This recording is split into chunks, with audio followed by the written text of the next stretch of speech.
Hey guys, Speed here, and today I'm bringing you the top 6 solo lane heroes in Dota right now. They're some of my favorite heroes to play. They're just very enjoyable and have great options. This is the reason why I want to make this video. These heroes have a lot of potential in any situation that they're put in, and this is why they are the top 6 solo lane heroes currently. Now, before we hop into the main content of this video, I just want to let you guys know that you can check out guides just like this one, made by top tier pros, and have over thousands of different options over at gameleap.com. Now, let's get into the main video. The first strength hero that is a top tier solo laner is Seer. The reason Seer is such a good solo laner is because he has a lot of options. Ion Shell gives you the ability to cut waves, push in waves, or not use it at all. You really have a ton of options that give you the ability to play any sort of lane. If you have a bad matchup, then just go cut the wave. If the supports can zone you out, push in the wave. If you're totally fine and they can't zone you at all, just don't Ion Shell the wave and CS normally.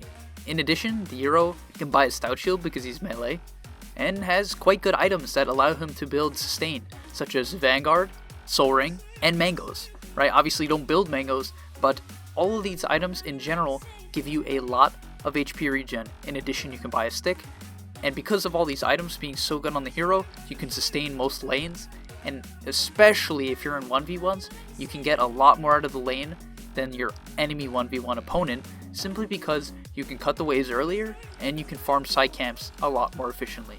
Next up, we have Beastmaster. Now, this hero has fallen out of favor a little bit, but is definitely still a really good hero for a lot of the reasons why he was in the previous patch. Beastmaster's Boar still has incredible amounts of utility. It actually really didn't get nerfed. So this different utility you have is actually quite similar to Seer. In fact, a lot of the heroes on this list do have these capabilities in which allow you to play the lane in a few different ways. Beastmaster, with his Boar, similar to Seer, can kind of cut the wave, right? You don't really want to hit the creep wave, but what you can do is if your lane is really bad, put your hero near the main creeps, and then send your Boar off to the side to go drag the wave and bring it back to your tower. This is actually a very useful strat if your team is leaving you off, kind of to get fed on, right? Sometimes this happens in the offlane. Then you can use your Boar, send him out, bring back a creep wave, and just have a feast under your tower. In addition, if you are in a 1v1 situation, your hero is easily one of the best 1v1 heroes by far. Inner Beast makes the creep wave push in. It also makes your creeps hit a lot faster, which is something that people don't know, right? When the creeps are hitting a lot faster, the lane pushes, as I just said. In addition, it hits the enemy opponent a lot more. This makes the trade go in your favor without anyone noticing. In addition, you have very high base damage, and you're a strength hero, you're a melee hero, so you can buy a Stout Shield, and you have a Boar. There's just so many great reasons why your hero is an amazing 1v1 hero. In addition, you can farm the side camps as well while you push out the wave, so you can really maximize efficiency on this hero.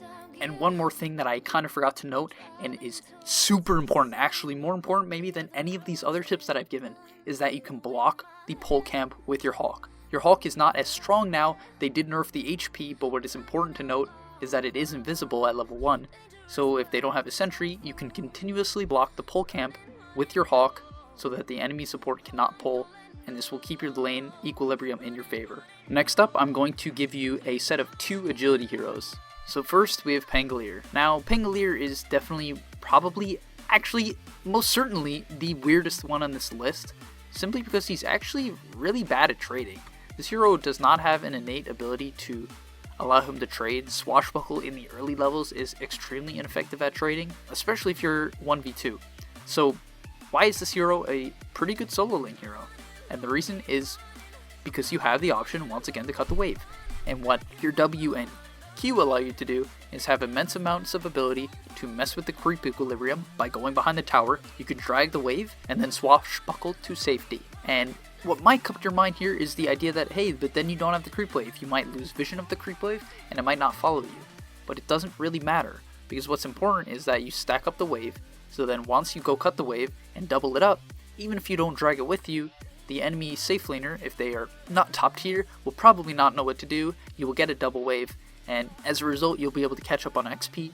And what is great about Pengle, in my opinion, on what makes him a good solo lane hero, is that all he really needs is XP. Items are great, sure, right? Javelin is clearly an amazing item. Blink Dagger, Mana Boots are all great. But the awesome thing about the hero is even if you don't have a ton of gold, your ultimate is still going to provide your team with a ton of utility, your nukes will still do a ton of damage, and you still have a good chance to proc your passive, right? So what makes a hero a great solo laner isn't always the ability to actually play the lane alone and man up against two heroes, but what they can do with a lack of farm. Next up we have my favorite on the list, and one that I think might come back into the meta into the future, currently probably not popular, and will not become popular for a bit, but this hero is Faceless Void.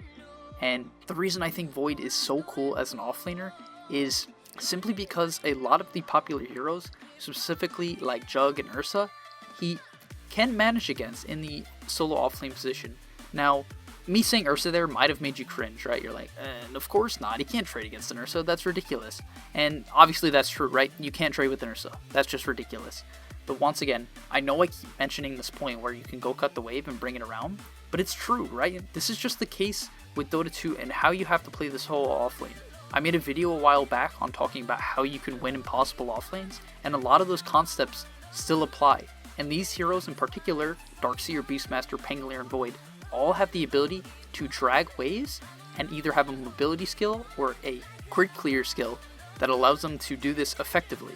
Faceless Void in addition has some of the highest base damage, highest base stats, and quite good armor, so even if you do not want to cut the wave, you can trade particularly well with supports, and previous to your Quelling Blade timing, you can still secure CS simply because you have high damage. In addition, time dilation has gotten severely buffed over the past few patches. With a few more buffs to his skills, I actually think Void without farm is still going to be extremely potent in fights, simply because how effective time dilation can be against specific heroes. Because of this, I would definitely keep your eye out for Offlane Void, and maybe try experimenting with it in unranked. Next up, let's get into a set of 2 intelligence heroes that are some of my favorite solo laners. So the first one, it is Prophet. If you follow this channel, you know I love this hero. I bring it up in a lot of like top heroes, or top this, top that, and it's simply because the hero has so many options and is easily one of the best solo offlane heroes. What the hero gives you is one of the best trading abilities in the game, Treants. In addition, it is one of the best CSing abilities in the game. I played against a Lifestealer recently, and I completely dumpstered him in CS. It's actually the greatest feeling in Dota, just being able to completely deny your enemy a farm. You don't have to kill them, but you're going to win your lane, and that's just an awesome feeling. You don't need a support to back you up in the majority of situations. However, I do recommend that if you're interested in playing Prophet, try to lane him with other strength heroes with control. However, in solo queue, this is not always an option, right? So, laning this hero solo is totally fine though, right? You have the option to pull the wave. Once again, similar to Beastmaster's Boar, you can easily pull the wave simply because Treants are a low cost, high reward in the sense that they don't cost much to summon, and it doesn't really matter if they die. So you can drag the wave if your lane really is that bad. However, in most situations, if you're not getting tri-lane, you can just zone out the enemy support with Treants and CS with your main hero, with a little bit of micro. And finally, let's get into the last hero that I'll be talking about today, and this one is Puck. Now, Puck is actually very similar to Pengle in my opinion, where the hero does not have an innate ability to trade with the enemy supports. You have pretty good damage, however your HP pool is quite poor, so trading is not that effective, right? In addition, you can't buy a stout shield, so this really limits your ability to trade effectively, especially if the enemy safe laner helps out. It's really just not too great. So what you can do, however, is mess with creep equilibrium, but not necessarily by cutting the wave. What Puck can do is take a couple right clicks in the wave, and what this will do is throw off the equilibrium in the sense that your creeps will be hitting the enemy because they will be drawing aggro, and then you have your orb to safely escape. This will guarantee CS and XP in pretty much every single lane. And similar to Pengle, even if you don't have a ton of farm, your spells will always be useful. Dream Coil does not need a Blink Dagger, you don't need a ton of farm, and you will always have the utility of being able to push out lanes. This is a concept that doesn't always apply in pubs, right, for a practical use, but what it does do is because you can one-shot creep waves and safely one-shot creep waves, even if you had a bad start, you can catch up on farm and get your items. Because of this, I would definitely recommend trying Puck as a solo offlane hero, and don't necessarily try to trade, but find out the creative ways to draw creep aggro, or cut the wave, anything. All of these heroes can do this, not just Puck. So I hope you learned a little bit about the offlane position, or just solo heroes in general, and these heroes will definitely give you a lot of great options in which you can create and find the best matchups in each and every single game situation so that you can crush the lane or at least come out with a hero with amazing utility. Alright, thank you guys for watching this video. If you learned anything about Dota at all or just enjoy the video, please do like and subscribe to help our channel grow. Thanks for watching.